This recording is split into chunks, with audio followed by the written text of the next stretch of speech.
Salams and welcome. I'm going to talk today very briefly about burnout and stress. Stress is part of our daily life, especially after COVID-19 pandemic. Mental health issues, stress has increased worldwide, especially among students who are studying. Among the Gen Z, stress is very high among the Gen Z, among elderly people like myself, among all age groups, whether you're 10 years, 20 years, 30 years, 40 years, 50 years, 60 years, 70 years, 80 years, everyone goes through stress, even beyond that as well.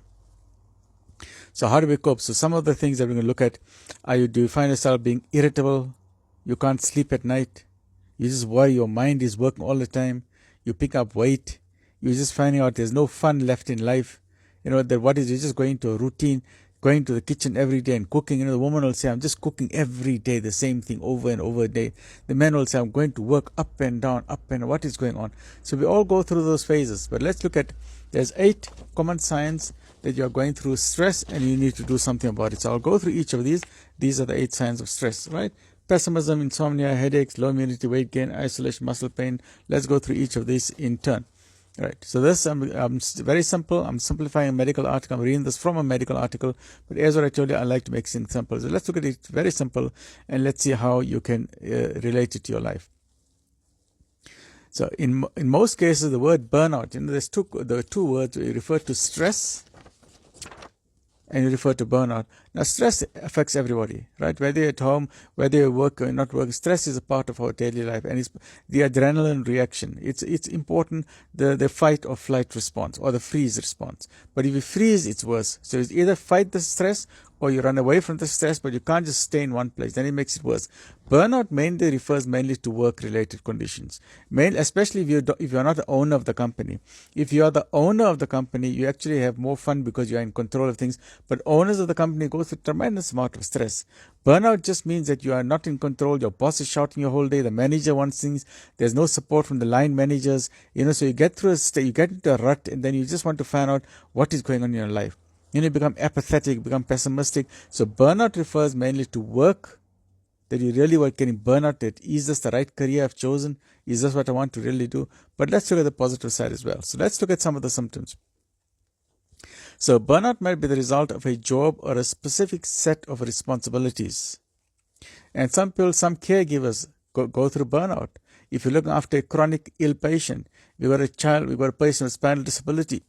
If you've got a child with ADHD or epilepsy or autism, the mother and father can go through burnout because for a day in a day out, they look after their child. So that can also cause burnout as well.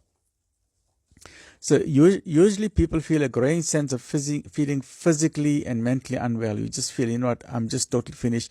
I'm just totally burnout. I can't cope with this anymore. So symptoms of burnout can sometimes overlap with symptoms of depression as well.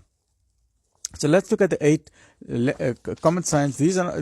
You may ignore these signs. They are not very common, these signs. I'm looking at those that you may tend to ignore, but they're also signs of burnout and stress. One is pessimism.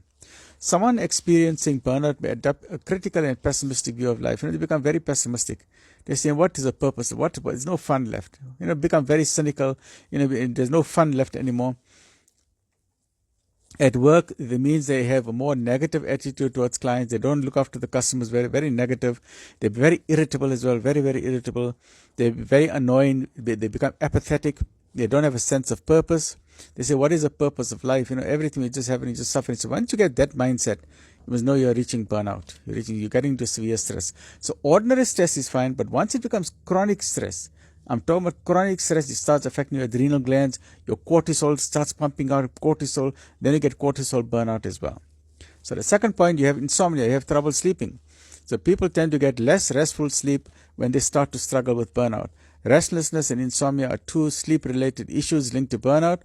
The lack of sleep can make the burnout and stress even worse. So if you're not sleeping properly, it can make it worse. It becomes a vicious cycle. Then many people complain of stomach aches. The stomach doesn't work well. They start getting bloated. They get diarrhea or they get constipation. They just feel bloated. They just don't feel nice at all. Many people get migraine headaches. Severe headaches. You can't tolerate any light going to your eyes. Social workers, because they're dealing with patients, they report severe increase in headaches, increase in stomach problems. Stomach issues involve pain, bloating, nausea, diarrhea, constipation. So all of that are indications that you are totally stressed out. Next one, low immunity. And this is very important because with chronic stress, your immunity drops. That means a small flu, you can get very sick. Minor, other people will be fine.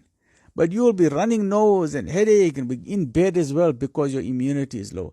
So remember, in winter, eat oranges, fresh fruit, oranges, have vitamin supplements, try and boost your vitamin C levels.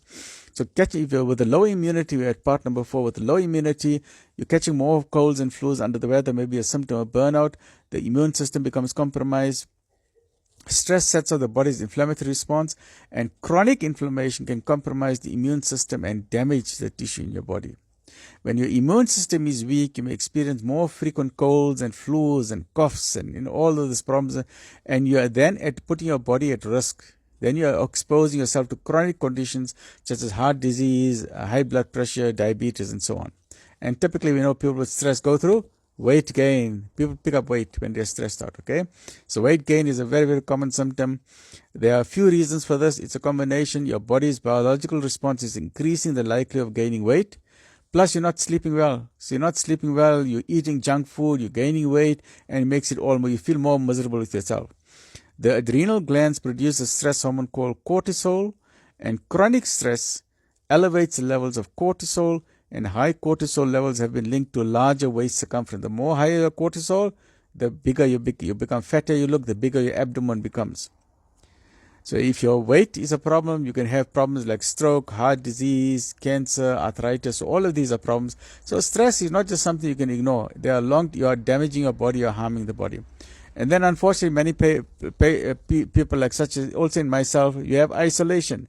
I live in a cave of solitude. I call myself my cave of solitude or my cave of silence. I avoid social interactions. I can't handle that anymore, mainly because I'm in pain and I just feel very down. I mean, if you're sitting disabled in a wheelchair, you don't like to see people dancing around and enjoying themselves. I can't even pick up a plate of food. I find it heavy to even pick up a plate of food. Then I must ask people to, can you dish out the food for me? Or can you pour the cold? Yes, people are very helpful. Very helpful. I take off my head for them. People are so helpful. May Allah subhanahu wa ta'ala reward them. People are very helpful to push my wheelchair. They will dish out food for me. They will help me in whatever way. I need to go to the disability toilet. They will take me there nicely. So like that, I have got no problems. But as human beings, we feel, I rather stay by myself because I can't handle things. Sometimes you may say certain things wrong. Sometimes you can't remember a person's face. So it's very, very traumatic to then go out and then you stay by yourself. But isolation is part of what stress is all about. People who are burnt out can feel like nothing they do is appreciated or makes a difference. As a result, they isolate themselves from others. Eventually, this can affect their relationships, but it doesn't bring you out of the burnout. Social contact, if you meet with people, one of the nice things about meeting socially is that when you smile and meet people, the endorphins are released, so you get happy. So meeting people is very important as well. Number 7 is muscle pain. You get all sorts of strange aches and your body starts aching. You get muscle pain because you get tension. When you stress out, your muscles become tense. Right?